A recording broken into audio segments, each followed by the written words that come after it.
Hello बच्चों, मैं हूं प्रेम और वासुदेव एजुकेशन में एक बार फिर से आपका स्वागत है।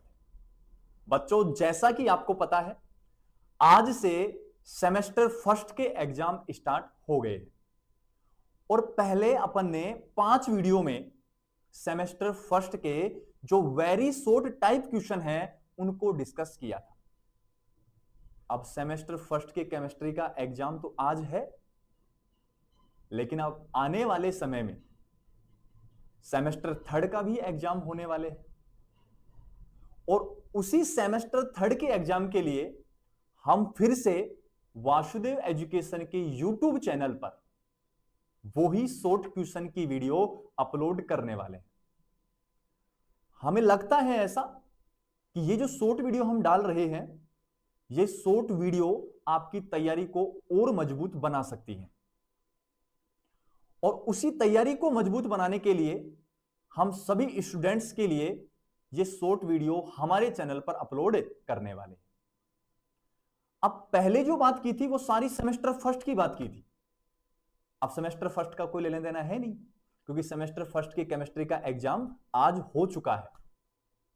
क्लियर है बच्चों? तो अब बात करेंगे इस वीडियो में अपन सेमेस्टर थर्ड के इंपोर्टेंट क्वेश्चन की और यूनिट वाइज चल लेंगे अपन। पहले फर्स्ट यूनिट, सेकंड यूनिट और थर्ड यूनिट। लेकिन खास बात क्या है बच्चों, बात को समझना है। खास बात यह है कि जो सेमेस्टर थर्ड है उसमें प्रत्येक यूनिट में दो पार्ट हैं और उन दोनों पार्ट में छोटे क्वेश्चन तो बनने की संभावना है। तो हम कोशिश करेंगे कि 8 के 8 पार्ट की शॉर्ट क्वेश्चन की वीडियो हम आपको चैनल पर प्रोवाइड करवा दें जब तक आपका एग्जाम हो उससे पहले। क्लियर बच्चों? तो आओ बच्चों, इस वीडियो में अपने unit first S block element के कुछ शॉर्ट क्वेश्चंस को डिस्कस करते हैं जो आपके एग्जाम में आपके रिजल्ट को बेहतर बनाने में मददगार साबित होने वाले हैं।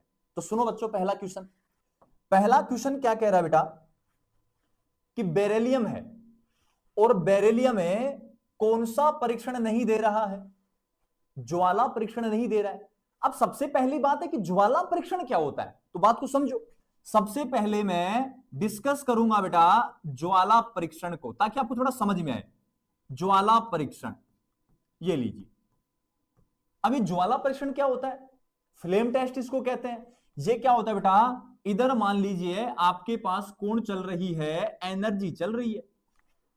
क्लियर यहां तक की बात? जब एनर्जी आपके पास चल रही है तो ये अभी कौन सी स्टेट बेटा, ग्राउंड स्टेट, और ये कौन सी स्टेट बेटा, एक्साइटेड स्टेट। अब मैं क्या कह रहा हूं, बात को समझना है। अभी इलेक्ट्रॉन कहां प्रेजेंट है? ग्राउंड स्टेट में। ग्राउंड स्टेट से कहां जाना चाहते हैं? एक्साइटेड स्टेट में। एक्साइटेड स्टेट में जाने के लिए इनको कुछ ना कुछ ऊर्जा चाहिए। क्या वो ऊर्जा बेटा आप इसको कौन से क्षेत्र की दे दो, दृश्य क्षेत्र की दे दोगे तो यहां रंग प्रदर्शित करने लगेगा। क्लियर?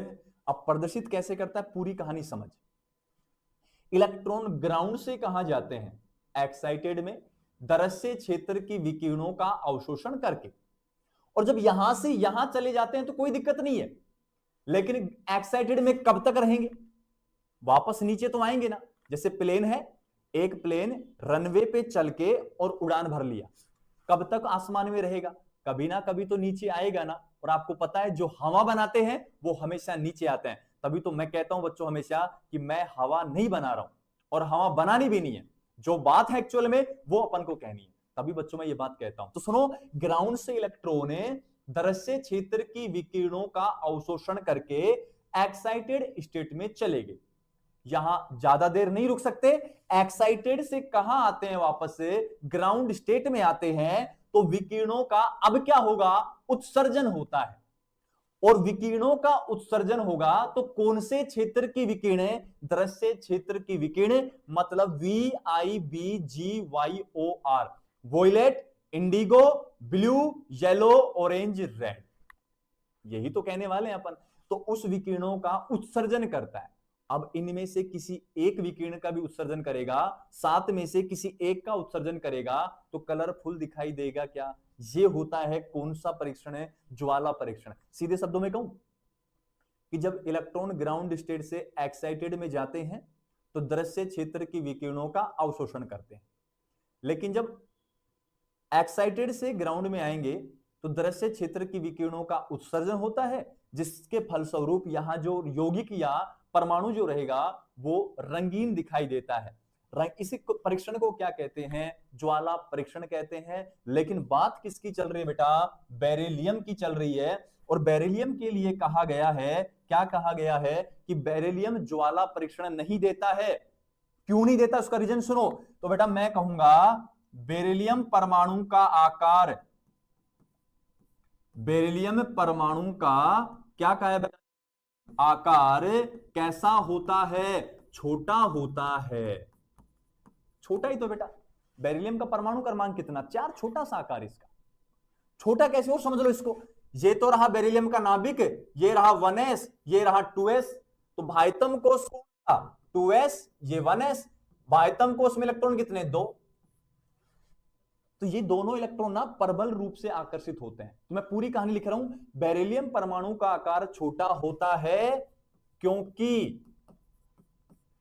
के भाइतम कोष के इलेक्ट्रॉन, भाइतम कोष के इलेक्ट्रॉन किसके साथ बेटा? नाभिक के साथ, नाभिक के साथ परबल रूप से, परबल रूप से क्या होते हैं? आकर्षित होते हैं। और जब परबल रूप से आकर्षित हैं तो ये दोनों इलेक्ट्रॉन भाइतम कोष के बंधे हुए हैं, और जब बंधे हुए हैं, परबल रूप से आकर्षित होते हैं, तो निम्न ऊर्जा स्तर ग्राउंड स्टेट से एक्साइटेड स्टेट में, एक्साइटेड स्टेट में, अरे मिर्जा, एक्साइटेड स्टेट में नहीं जा सकते हैं।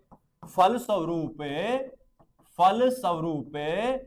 ज्वाला परीक्षण, ज्वाला परीक्षण नहीं दर्शाते हैं। ये रीजन होता है बेटा इनके ज्वाला परीक्षण नहीं दर्शाने का। क्या कहा है कि बेरिलियम परमाणु का आकार क्या होता है? छोटा, क्योंकि इनके भाइतम कोष के इलेक्ट्रॉन नाभिक के साथ परबल रूप से आकर्षित होते हैं। ये तो नाभिक, ये भाइतम कोष, आकर्षण आया तो बीच की त्रिज्या कम होगी, कम होगी तो आकार छोटा हो गया। अब छोटा आकार है तो आकर्षण ज्यादा, तोड़ने के लिए ऊर्जा ज्यादा देनी पड़ती है, तो ग्राउंड से एक्साइटेड में जा नहीं पाता, और जाएगा नहीं तब तक ज्वाला परीक्षण देगा क्या? नहीं दे पाएगा। अब जरूरी नहीं बेरिलियम, बेरिलियम के साथ बेटा किसको भी पूछा जा सकता है? मैग्नीशियम को भी पूछा जा सकता है, और आपको कह सकता है कि क्या कारण है बेरिलियम और मैग्नीशियम ज्वाला परीक्षण नहीं दर्शाते हैं। तो आपको सिर्फ आंसर करना है कि यहां इनका आकार छोटा होता है। कंप्लीट लिखना है 2 नंबर में, तो ऐसी डिटेल बना के लिख देना। अब मैग्नीशियम आए तो Mg लिख देना, बाकी सारा काम सेम है। क्लियर यहां तक की बात बेटा? नेक्स्ट क्वेश्चन की ओर अपन बढ़ते हैं। स्क्रीनशॉट ले लो। नेक्स्ट क्वेश्चन सुन बेटा। नेक्स्ट क्वेश्चन क्या है बेटा? Mg+2 आयन Na+ की अपेक्षा अधिक जल योजन दर्शाते हैं, या Mg+2 आयन का Na+ की अपेक्षा अधिक जल योजन होता है। जल योजन का मतलब होता है बेटा जल से जुड़ना या जल में घुलना, जल से जुड़ना। अब इमेज करो, आपके पास Mg+2 के ऊपर +2 चार्ज, Na+ के ऊपर 1+ चार्ज। अगर जल से जुड़ना है तो जल किस में टूटता है बेटा? H+ OH- में टूटता है। तो एक बात बताना, सबसे पहले Mg+2 को लाओ, +2 है तो कितने माइनस चाहिएंगे? 2 माइनस चाहिएंगे बेटा, 2 H2O आपको चाहिए। ये ले, तो क्या बनेगा बेटा? MgOH की होल 2, और कौन सी गैस बाहर चली गई? H2 gas. इधर Na+ की बात करूं तो Na+ के लिए बेटा एक H+ और OH- चाहिए। मतलब है यहां जल के 2 अणु चाहिए, यहां जल का 1 अणु चाहिए। तो ये लीजिए NaOH + ½ H2 बाहर हो जाएगा बेटा, उसमें कोई खास बात नहीं है।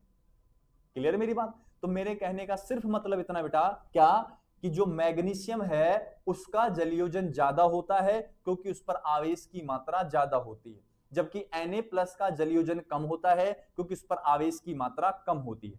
ये जल के ज्यादा अणुओं के साथ जुड़ता है और ये जल के कम अणुओं के साथ जुड़ता है। ये बात आपको कहनी है। अब ऐसे पूछे जलयोजन ऊर्जा ज्यादा किसकी, तो मैग्नीशियम+2 आयन की जलयोजन ऊर्जा का मान ज्यादा होता है किससे, Na+ से। रीजन सेम है क्योंकि ये 2 से जुड़ता है और ये 1 से जुड़ता है। क्लियर है बात, जल्दी से लिख देना इसकी लैंग्वेज को। चलें आगे नेक्स्ट क्वेश्चन की ओर देखो। नेक्स्ट क्वेश्चन क्या कह रहा है बेटा कि लिथियम और बेरिलियम किन तत्वों के साथ विकिरण संबंध दर्शाते हैं। तो याद रखना है बेटा कि जो लिथियम होता है वो लिथियम दर्शाता है किसके साथ, मैग्नीशियम के साथ। जिस वर्ग का तत्व है वो दूसरे वर्ग के, अपने से दूसरे वर्ग के दूसरे तत्व के साथ क्या दर्शाता है, विकिरण संबंध दर्शाता है। तो यहां बेरिलियम किसके साथ दर्शाता है, एल्यूमिनियम के साथ विकिरण संबंध दर्शाता है। तो लिथियम तो मैग्नीशियम के साथ और बेरिलियम एल्यूमिनियम के साथ। नेक्स्ट क्वेश्चन की ओर बढ़ बेटा। क्लोरोफिल में पाए जाने वाले लोक तत्व का नाम बताना है। तो याद रखना है बेटा कि क्लोरोफिल में कौन सा तत्व पाया जाता है, Mg+2 तत्व पाया जाता है। या ऐसे नहीं लिखो तो लिख देना क्लोरोफिल में पाए जाने वाला S ब्लॉक तत्व मैग्नीशियम होता है। Mg+2 लिखो तो बहुत अच्छी बात है आपके लिए। क्लियर बेटा, नेक्स्ट क्वेश्चन की ओर बढ़ो। क्या लिखा बेटा, जैविक तंत्र में S ब्लॉक तत्वों का क्या लिखना है, महत्व लिखना है। तो यहां 6-7 महत्व है, आपसे 2 पूछे तो 2-3 मैं बता देता हूं आपको। पहला जो महत्व है बेटा वो है कि जो कैल्शियम+2 आयन है, कैल्शियम+2 आयन वो रक्त का क्या करते हैं बेटा, स्कंदन करते हैं, स्कंदन में मदद करते हैं। तो कैल्शियम S ब्लॉक का ही तो है। दूसरा सुनो बेटा, sodium potassium pump, sodium potassium pump ये क्या करता है, कोशिकाओं में संकुचन, मांसपेशियों में संकुचन, शुक्राणुओं की गति, कोशिकाओं का आकार, इन सबको क्या करता है, कंट्रोल करता है बेटा। तो ये भी तो क्या है, एस ब्लॉक के एलिमेंट ही तो है। तो यहां लिख सकते हो आप, सोडियम पोटेशियम पंप हो गया, लिख देना मांसपेशियों में संकुचन, ये काम भी किसका होता है, एस ब्लॉक के तत्वों का होता है। 2 पूछे 2 लिख देना आप। क्लियर यहां तक की बात। नेक्स्ट क्वेश्चन की ओर बढ़ बेटा। नेक्स्ट क्वेश्चन आ गया बेटा कि सोडियम पोटेशियम पंप का जीव विज्ञान में क्या महत्व है। तो आपको लिखना है सबसे पहले ये मांसपेशियों में संकुचन को क्या करता है, संकुचन को क्या करता है, नियंत्रित करता है। दूसरी बात, न्यूरॉन्स होते हैं बेटा, न्यूरॉन को क्या करता है, नियंत्रित करता है। नेक्स्ट सुन बेटा, शुक्राणुओं की गति को क्या करता है, नियंत्रित करता है बेटा, नियंत्रित करता है। कोशिकाओं का आयतन, कोशिकाओं का क्या कहा है बेटा मैंने, आयतन, इनको क्या करता है, नियंत्रित करता है। कौन है, सोडियम पोटेशियम पंप। ये इसकी जीव विज्ञान में महत्व रहने वाले हैं। क्लियर यहां तक की बात। नेक्स्ट क्वेश्चन की ओर बढ़ बेटा। नेक्स्ट क्वेश्चन क्या कह रहा है, एपेटाइट और फ्लोरो एपेटाइट की बात की गई है और ये दोनों दांतों में और हड्डियों में पाए जाते हैं। ये कैल्शियम के स्रोत होते हैं बेटा। तो एपेटाइट की बात करूं तो एपेटाइट क्या होता है, CA3PO4 की होल 2 होता है बेटा। ये फॉस्फेट है, यहां 3 चढ़ जाएगा, यहां 2 चढ़ जाएगा, ये 2 इधर आ जाएगा, ये 3 इधर आ जाएगा। तो इसको कहते हैं बेटा एपेटाइट। फ्लोरो एपेटाइट की बात करूं बेटा तो CA3PO4 की होल 2 अब भी है, लेकिन यहां कितने मोल हैं, 3 मोल है और साथ में होता है CaF2। इसका नाम होता है क्या, फ्लोरो एपेटाइट होता है। इसमें और इसमें बस फर्क है, तो CaF2 का फर्क है बेटा, वो फ्लोरो के लिए आ गया। क्लियर यहां तक की बात। नेक्स्ट क्वेश्चन की बात करो, कौन है बेटा, लिथियम और मैग्नीशियम समान गुण दर्शाते हैं। क्यों दर्शाते हैं बेटा, क्योंकि इनमें क्या पाया जाता है, डायागोनल रिलेशन, विकिरण संबंध पाया जाता है। और विकिरण संबंध क्या होता है मैं समझा देता हूं कि विकिरण संबंध का मतलब होता है कि दो तत्वों की इलेक्ट्रोनेगेटिविटी, आयनिक त्रिज्या, परमाणविक त्रिज्या और बहुत सारे गुण जब एक समान आ जाते हैं तो उसको क्या दर्शाते हैं, विकिरण संबंध से अपन दर्शाते हैं। क्लियर यहां तक की बात। नेक्स्ट क्वेश्चन की ओर बढ़े बेटा। क्षार धातुएं और अमोनिया किस रंग का विलयन देती हैं? तो याद रखना बेटा, ये जो क्षार धातुएं हैं और अमोनिया है, ये गहरे नीले रंग का क्या देती है, विलयन देती है। और याद रखना है, जो भी विलयन होगा वो वैद्युत का क्या होता है बेटा, सुचालक होता है। इस बात का भी ध्यान रखना है। क्यों? क्योंकि यहां क्षार धातुएं इलेक्ट्रॉन त्यागती हैं, और इलेक्ट्रॉन त्यागती हैं तो इलेक्ट्रॉन के कारण कंडक्टिविटी आती है, इस कारण ये क्या होता है, विलयन सुचालक होता है। याद रखना बेटा इस बात को। नेक्स्ट क्वेश्चन की ओर बढ़। एस ब्लॉक तत्वों के क्या लिखने हैं बेटा, सामान्य लक्षण। बहुत सारे हैं, देखना। अंतिम इलेक्ट्रॉन है, अंतिम इलेक्ट्रॉन कहां आता है बेटा, NS1 में। ऑक्सीडेशन स्टेट बेटा कितनी होती है, +1 होती है। अरे हाँ कि ना, पूरा लिख लो बेटा। एस ब्लॉक पूछा है तो ये लीजिए, NS1 और NH2, +1 से +2। नेक्स्ट बात सुन बेटा कि ये क्या होते हैं, परबल अपचायक होते हैं। कैसी प्रकृति के होते हैं, परबल अपचायक होते हैं। ये क्या होते हैं बेटा, मुलायम होते हैं।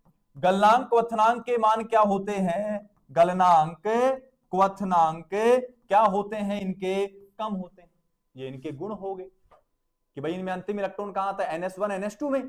ऑक्सीडेशन +1 +2, परबल अपचायक होते हैं, मुलायम होते हैं, गलनांक क्वथनांक के मान क्या होते हैं, कम होते हैं। क्लियर यहां तक की बात। नेक्स्ट की ओर बढ़ बेटा।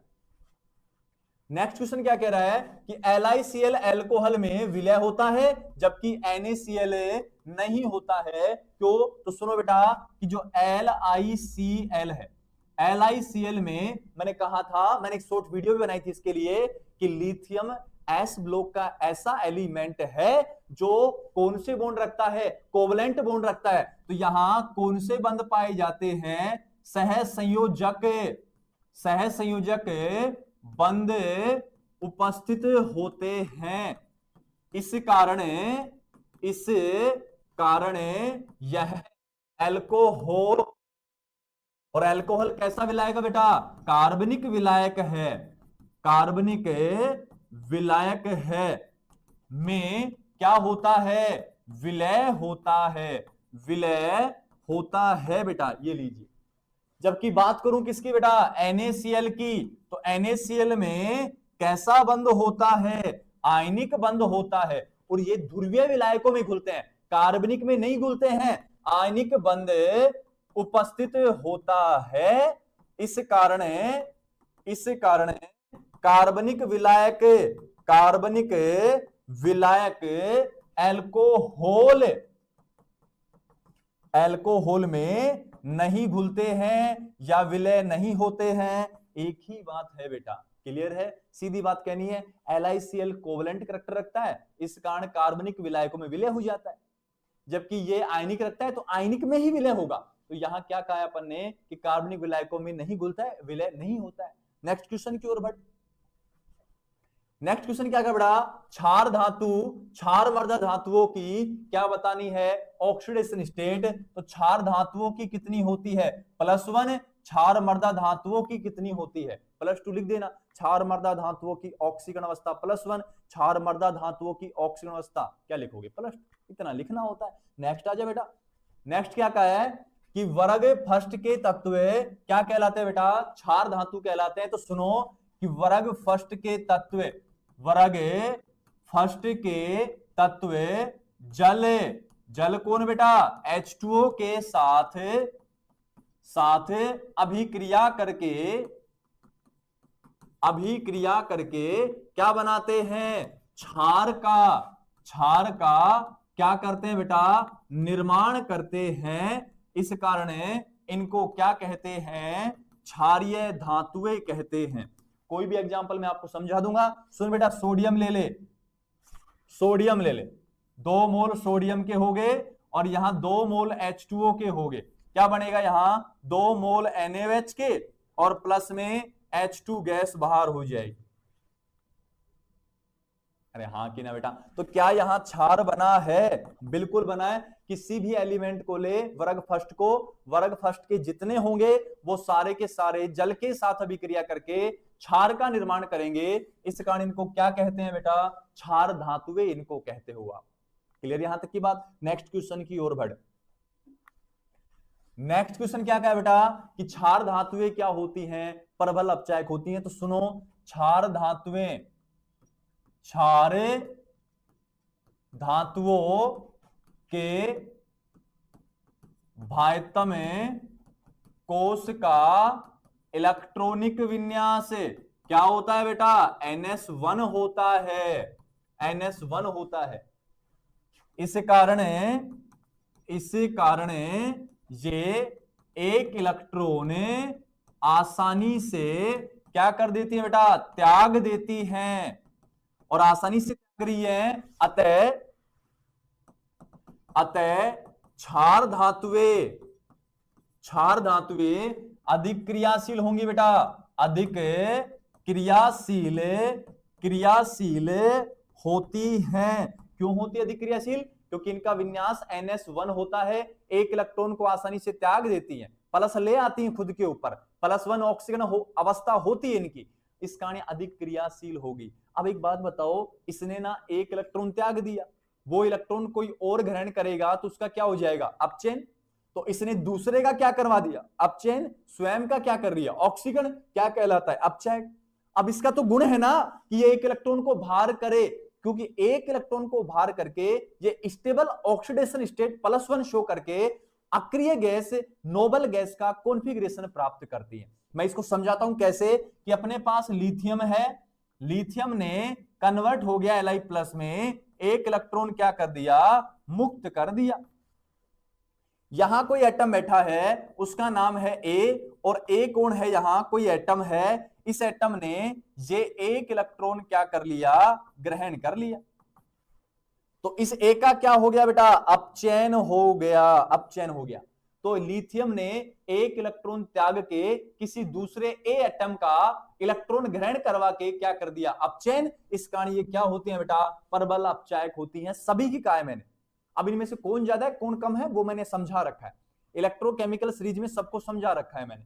तो क्षार धातुएं क्या होती हैं? परबल अपचायक होती हैं, क्योंकि अधिक क्रियाशील होती हैं। अब इसको लिखता हूं आगे में,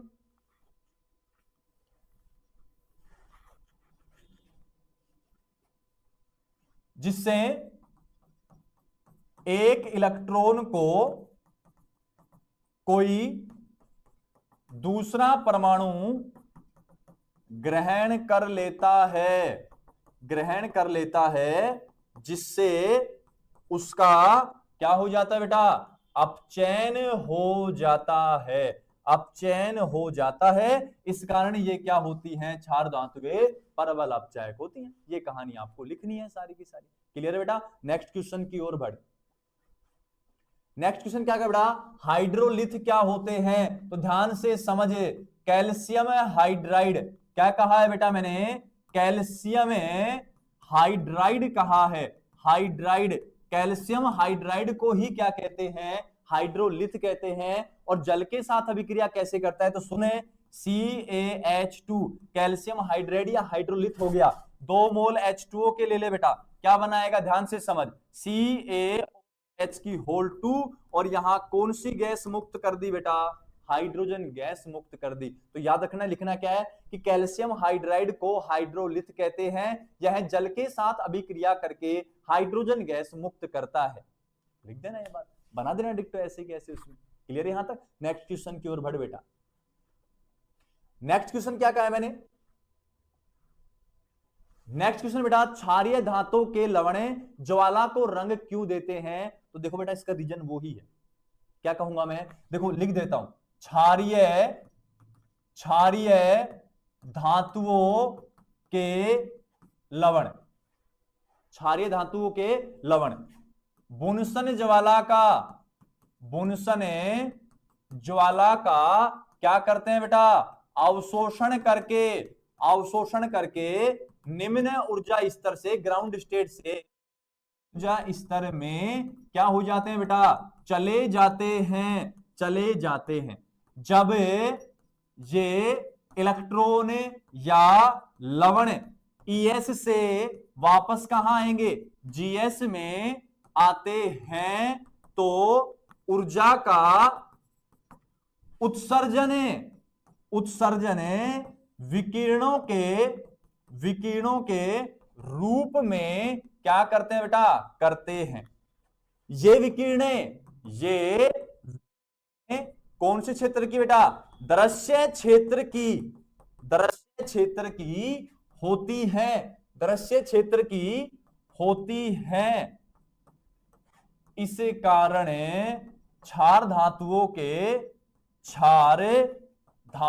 के क्या है बेटा, लवण क्या दिखाई देते हैं, रंग प्रदान करते हैं, या रंग क्यों देते हैं वो रीजन आपको पता लगा है। सीधी बात कहनी है कि क्षार धातुओं के जो लवण होते हैं वो बुनसन ज्वाला का अवशोषण करते हैं।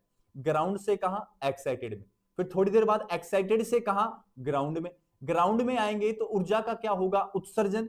जो ऊर्जा उत्सर्जित होगी वो दृश्य क्षेत्र विजिबल रीजन की होगी, और जब विजिबल रीजन की है तो निश्चित रंग दिखाई देगा ना। तो इस कारण क्षारीय धातुओं के जो रंग होंगे या क्षारीय धातुओं के जो लवण होंगे वो ज्वाला को क्या दर्शाते हैं, रंग दर्शाते हैं बेटा। क्लियर यहां तक की बात। तो नेक्स्ट क्वेश्चन देख बेटा, क्षारीय धातुओं के क्या पूछा है बेटा, प्रथम आयनन विभव। प्रथम आयनन विभव का मतलब है कि एक इलेक्ट्रॉन को भार करने के लिए जो आयनन ऊर्जा आएगी उसके फलस्वरूप जो विभव आएगा उसकी बात की गई है। और कौन से धातुओं की, क्षार धातुओं की। सबसे पहली बात बेटा, क्षार धातुओं का जो विन्यास होता है वो क्या होता है, NS1। एक इलेक्ट्रॉन को भार करना है और ये एक इलेक्ट्रॉन आसानी से क्या हो जाता है, भार हो जाता है। तो सुनो, ऐसे लिखना है, क्षार धातुओं के बाह्यतम कोश का इलेक्ट्रॉनिक विन्यास NS1 होता है, NS1 होता है। ये एक इलेक्ट्रॉन आसानी से त्याग कर किसी अक्रिय गैस का विन्यास प्राप्त कर लेते हैं। इस कारण इनके प्रथम आयनन विभव या आयनन ऊर्जा के मान क्या होते हैं, कम। मेरी बात को समझे, क्या बोला मैंने कहा है कि क्षारीय धातुओं के बाह्यतम कोश का इलेक्ट्रॉनिक विन्यास NS1 होता है। ये एक इलेक्ट्रॉन आसानी से त्याग कर किसी अक्रिय गैस का विन्यास प्राप्त कर लेते हैं। इस कारण इनके प्रथम आयनन विभव का मान क्या होता है, कम होता है। ये आपको लिखना है। नेक्स्ट क्वेश्चन की ओर बढ़ो बेटा।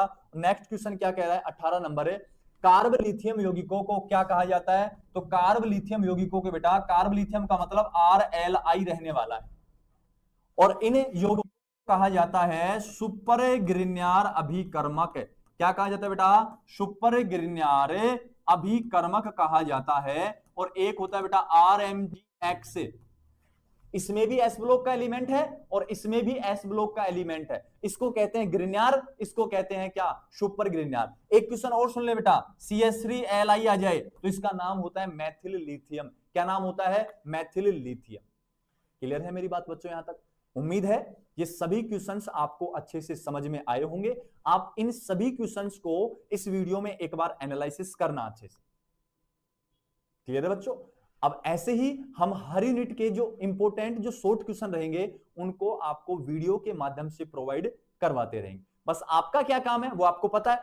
आपका काम है पहले तो पढ़ना, उसके बाद हमें सपोर्ट करना, चैनल को सब्सक्राइब करना है, लाइक करना है, शेयर करना है और बेल आइकन को प्रेस करना है, ताकि आपको आने वाले नोटिफिकेशन सबसे पहले मिल जाए। सबसे पहले आप वीडियो को देख लो और सबसे पहले आप एक अच्छा स्कोर कर लो। सबसे पहले आप अपनी तैयारी को मजबूत कर लो।